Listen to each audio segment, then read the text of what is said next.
The rear snapped at turn 3, and Ferrari's entire Zandvoort strategy disintegrated. In that instant, Lewis Hamilton, the 7-time champion brought to Maranello to restore glory, had no grip, no margin, and no way back. The cameras caught carbon scattering into the barriers, but the telemetry told a deeper story. The SF25 was always twitching on the edge, its balance compromised by the very upgrade package Ferrari promised would change everything. What looked like a simple driver mistake carried the weight of months of development, millions in budget, and a team boss who had already run out of patience. Because for Frederic Vasseur, this wasn't just a crash. It was the latest confirmation of a car he doesn't trust, and a driver he can no longer protect.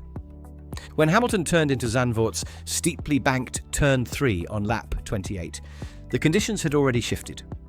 Light rain had begun to fall, reducing grip by an estimated 12% across the racing line. Ferrari's engineers had flagged the risk of a radio chatter, but Hamilton, tracking 0.2 up on his previous lap, held the throttle fraction longer than the modelling allowed. In modern Formula 1, 0.2 is an eternity. Telemetry later revealed the critical sequence. Rear axle load dropped from 13.2 kilonewtons to under 10.5 in less than half a second. At that moment, with lateral force peaking above 3.8 G, the SF25's updated rear suspension geometry, designed to sharpen rotation, instead produced instability. The car rotated faster than Hamilton could catch. Once the right rear broke free, the spin was unrecoverable. This was not just bad luck. Ferrari's update had shifted aero balance forward by approximately 1.7%. In dry running, that gave Hamilton sharper entry response, particularly through Sector 2's medium-speed corners. But in damp conditions, it left the rear exposed. The very upgrade, hailed as Ferrari's turning point, had in effect created a knife-edge setup. What makes the moment defining is how it contrasted with Hamilton's reputation. Across 17 seasons, his hallmark has been adaptability, the ability to read evolving grip faster than anyone. Here he overcommitted by a fraction, perhaps trusting a car that hadn't earned that trust. For a 7-time champion to be caught out this way signals something deeper than a simple error. And the fallout was instant. The impact destroyed Ferrari's double undercut plan, triggered a safety car that compromised Charles Leclerc's race, and surrendered what simulations suggested could have been up to 22 championship points. But the most revealing detail wasn't in the wreckage. It was in the silence on Hamilton's radio before his muted "sorry guys." Because that pause suggested even he knew this wasn't just one corner. It was the embodiment of Ferrari's 2025 crisis. Ferrari didn't arrive at Zandvoort expecting a miracle. They arrived with numbers. Simulations showing a projected gain of 0.3 per lap from their mid-season upgrade package. On paper, it was enough to move the SF25 from the fringes of the podium fight into genuine contention. The package was centered on revised side pod geometry, a reshaped floor edge, and that now infamous rear suspension tweak. Each element was designed to stabilize load transfer under braking and sharpen turn-in. Together, they promised balance. But simulations are sterile. They don't capture the subtle crown of Zandvoort's banking, or the micro puddles that form when light rain falls onto hot asphalt. What Ferrari's computer models projected as stability became volatility in the real world. The new suspension geometry, while effective in high-grip simulations, amplified oscillations when grip fell below a threshold. Hamilton's 2 spins in Free Practice 1 and Free Practice 2 were early warnings that the system could not absorb variability. Internally, Ferrari's engineers defended the design. They pointed to the simulator correlation rate of 96%, an improvement over last year's SF24B. But Hamilton was unconvinced. His radio messages across practice were laced with uncertainty. "The rear is snapping on entry," he told Riccardo Adami, his new race engineer, during Free Practice 2. His sector delta showed the same story, purple through the first 2 sectors, losing up to 0.4 in Sector 3 as the car squirmed under throttle. The political pressure made everything worse. Vasseur had sold this upgrade as proof that Ferrari's technical department could still deliver under cost cap constraints. The budget allocated was equivalent to 1/3 of their total in-season development spend. For the board at Maranello, this was not an experiment, it was a statement. So when Hamilton crashed, the fury wasn't about a single corner, it was about the collapse of that statement. The millions spent, the simulator hours, the expectation that the SF25's weak rear end had been cured. Instead, the upgrade exposed Ferrari to the very instability they were supposed to eliminate. And for Vasseur, that failure had a name attached to it: Hamilton. The truth is, the Dutch Grand Prix weekend unravelled before the lights ever went out. By Friday afternoon, Ferrari's problems were already visible in the data. In free practice 1, Hamilton lost the rear at turn 10 on his 6th timed lap, the car rotating almost 90 degrees before he caught it. Sector analysis showed he was up by 0.212 seconds through the first 2 sectors, only to surrender half a second in the final one. The instability was no longer anecdotal, it was measurable. Free practice 2 told the same story, only louder. On his 12th lap, Hamilton carried 252 km per hour into turn 3. The car snapped, forcing him to abort the run entirely. Telemetry showed rear tyre slip exceeding 18% under load, an extreme figure for medium fuel and C3 rubber. The lap delta showed purple sectors 1 and 2 again, but another 0.3 bled away in sector 3. The Ferrari looked quick, but never trustworthy. Inside the paddock, rivals noticed. McLaren engineers positioned trackside reported that Hamilton was overcorrecting on throttle compared to Leclerc. Red Bull's data analysts spotted a pattern too. The SF25's aero balance appeared to shift forward as fuel loads decreased, creating a window of instability Hamilton had to drive around. By Saturday morning, whispers spread through hospitality that Ferrari's big upgrade had introduced a flaw rather than solved one. Hamilton, for his part, wore the doubt quietly. His debriefs were clinical, but his body language wasn't. Between sessions, he lingered longer than usual with performance engineers, hands sketching braking traces in the air. He wasn't just searching for setup tweaks, he was searching for trust. A driver's rhythm is built on predictability, and Ferrari's new balance denied him that. The irony was brutal. Ferrari's simulator work had produced confidence in Maranello, yet on track it produced only suspicion. And the gap between simulation and reality would soon widen further, because Saturday's qualifying session didn't just mask the problem, it deepened Ferrari's self-deception. On Saturday evening, Ferrari looked almost relieved. Hamilton's 7th place on the grid wasn't headline material, but it felt like stability after the chaos of free practice. He had outqualified George Russell by just under 1/10, and more importantly, the SF25 had looked composed through its final run. Inside the Ferrari garage, those facts were treated as validation. The upgrade package was working, and Hamilton was finally finding rhythm. But the numbers told a more fragile story. Hamilton's best lap, a 1 minute 11.492, was 0.671 seconds off pole. He was competitive through Sector 1, only 0.09 seconds down, but hemorrhaged time in Sector 3, losing 0.312 alone in the banked corners. Ferrari sold the lap as a foundation, yet it was built on the same instability that had haunted them all weekend. Hamilton simply managed it better for one attempt. Psychologically, that false dawn mattered. Vasseur framed 7th place as progress, publicly praising Hamilton's composure. For a driver chasing momentum, those words mattered, but they also set a trap. Ferrari needed belief heading into Sunday, and qualifying became the thin evidence they clung to. Even Hamilton leaned into the optimism.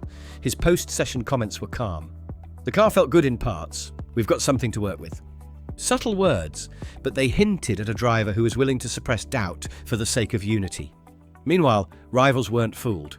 McLaren strategists calculated that Ferrari's long-run pace was 0.2 per lap worse than it appeared, masked by Hamilton's ability to extract early grip from the C3 compound.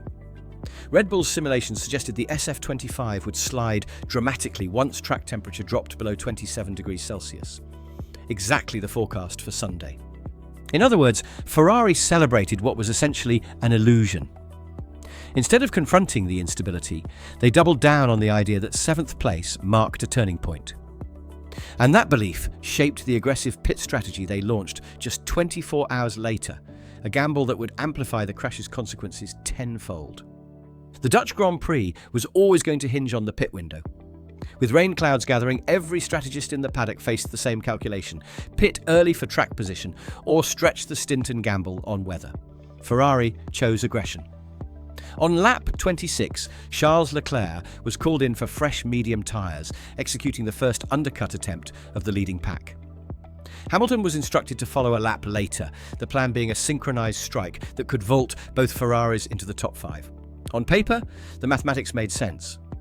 The undercut delta at Zandvoort averaged 1.8 seconds per lap, meaning 2 perfectly timed stops could have gained Ferrari track position over Russell and potentially even threatened Oscar Piastri. But that calculation assumed one thing: stable conditions.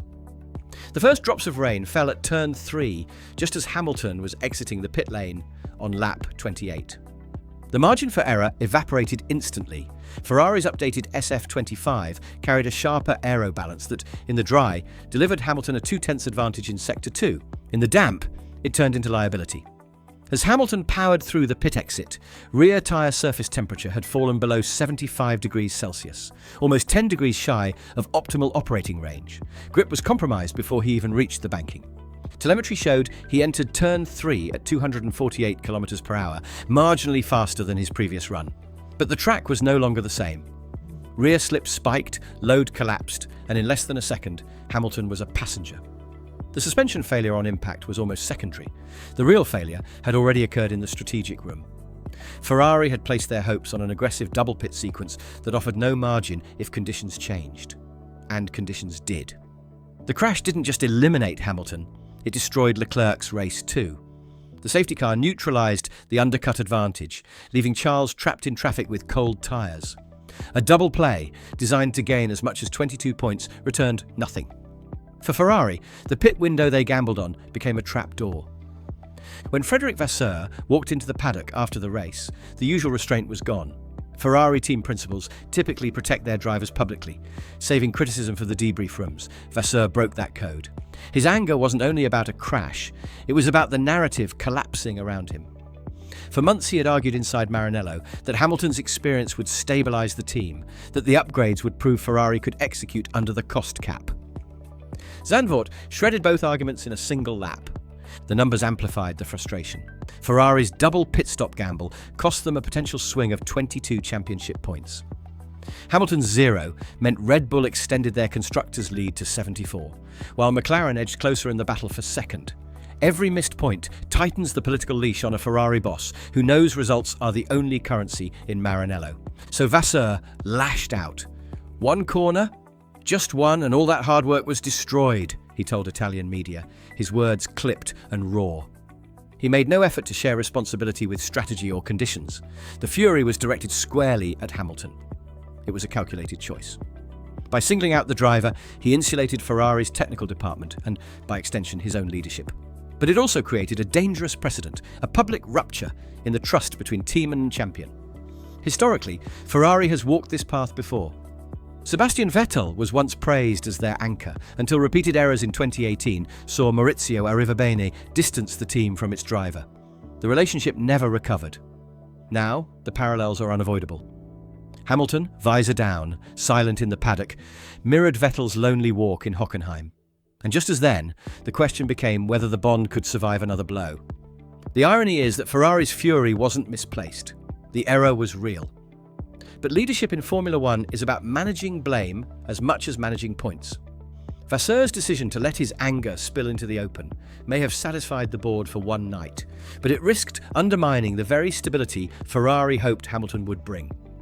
In the moments after the crash, Hamilton's radio carried just 2 words: "Sorry, guys."